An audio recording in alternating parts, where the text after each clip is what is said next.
Hello everyone, good morning, welcome back to my channel. আমি সঙ্গীত, আশা করি আপনারা সবাই ভালো আছেন। আমিও বেশ আছি। দেশে দেশে যা যুদ্ধ লেগেছে, এই ভয়েতেই কাটছে সময়। তো আজ আমরা যাব একটা অনুষ্ঠান বাড়ি, তার সঙ্গে আজ কিন্তু আমাদের বাড়িতে আসার কথা আছে অনেক কুটুমের। চলো, আজ অনেকদিন পর একটা নতুন বড় ব্লগ নিয়ে এসেছি, দেখতে থাকো, সঙ্গে থাকো। সারাদিন কীভাবে কাটাই তোমাদের সঙ্গে শেয়ার করব বলেই আজকে আসা। দীর্ঘ বহুদিন ধরে ভিডিও আমি দেই না, তো অনেক দিন পর এসেছি। আর সোনাই এই মুহূর্তে দেখো খেলাধুলো করছিল। ওকে পড়তে বসাতে এখন ভীষণ আমার অসুবিধা, নিজেরও শরীর ভালো থাকে না, তার উপর পড়তে বসতে চায় না। যেভাবে পড়ছে পড়ুক, এই ভেবেই ওকে নিয়ে চলে এসেছি ছাদে। ওকে দুটো বক্সের মধ্যে বসিয়ে আর খাতা পেন দিয়ে পড়তে বসিয়ে দিয়েছি, আর আমি এখানে ডায়েরি লিখতে বসেছি। ডায়েরি লিখতে আমার ভীষণ ভালো লাগে। তারা প্রথম থেকে একবার ওর খেলনাগুলোর অবস্থা তোমাদের দেখাই। একদম ছোট থেকে যা যা খেলনা নিয়ে খেলেছে প্রায় সবই আছে, অনেক কিছু ফেলেও দেওয়া হয়েছে। এগুলো বস্তায় ভরলে প্রায় 1.5 থেকে 2 বস্তায় পরিণত হয়।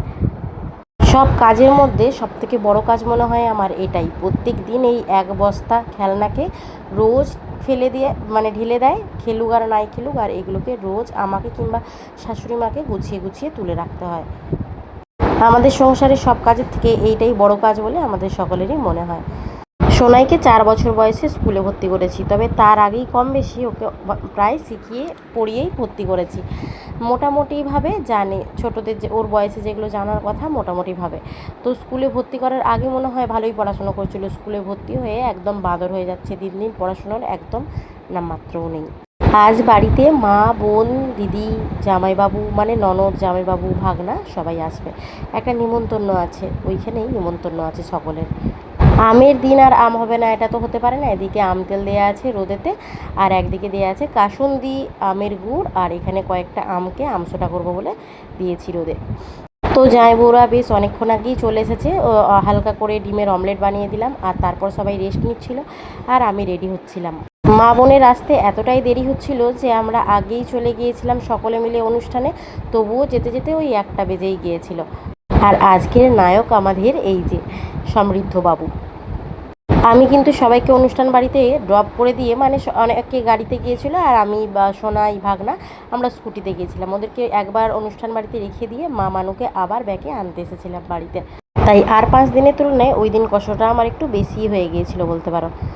তো সবার ফটো তুলতে গিয়ে মাঝখান থেকে পরে দেখছি আমারই একটাও ফটো নেই, জানো তো। সে যাই হোক, তা নিয়ে দুঃখ আমার মনে নেই। আজকাল আর ফটো তুলতে আমার বিশেষ ভালো লাগে না, তবে আমি ফটো অন্যের তুলতে ভীষণ ভালোবাসি। এটা আমাদের অন্নপ্রাশনের সমৃদ্ধবাবু, এরই আজ অন্নপ্রাশন, আর ও আছে ও দিদার কোলে। একদম সুন্দর করে সাজানো হয়েছিল খাবারের জায়গাটা আর সমস্ত রকম মেনু দিয়ে।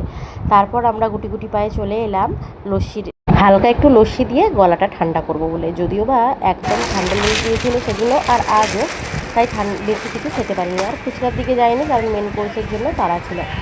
ব্যাস, তারপরে আমরা যেরকমভাবে বসেছিলাম এক একজন এক এক দিকে, মোটামুটি এক লাইনে 3জনরা বসেছিলাম। তারপর চলো আজকের খাওয়ার মেনুগুলো তোমাদের সাথে হালকা করে শেয়ার করে দিই একবার। প্রথমেই নুন, লেবু, স্যালাড, জলের বোতল, তার সঙ্গে প্রথমেই চলে এসেছিলো বাটা মাছের চপ। আর আমরা দারুণ গরমের মধ্যে দারুণ এনজয় করে খাবারগুলো খাচ্ছিলাম।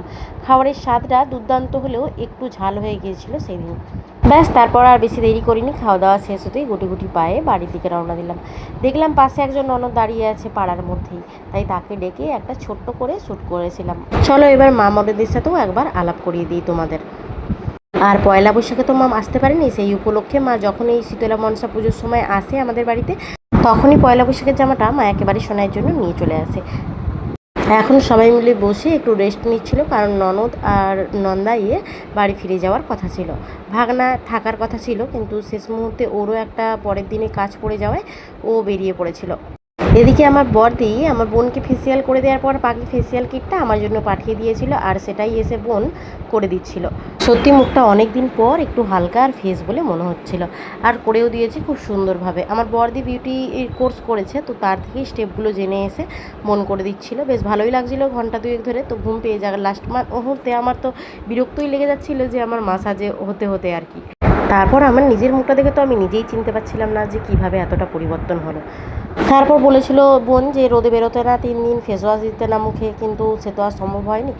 রোদেই আমার যত কাজ সারাদিন রোদেই কেটে গেছে। যেদিন ভিডিও শ্যুট করা ছিল তারপরের দিনই ছিল শীতলা মনসা পুজো, আর তারপরের দিন আমি সকালবেলা সোনাইকে নিয়ে স্কুলে গিয়েছিলাম। সেই দিনের ভিডিও দিয়ে শেষ হলো আজকের ভিডিও।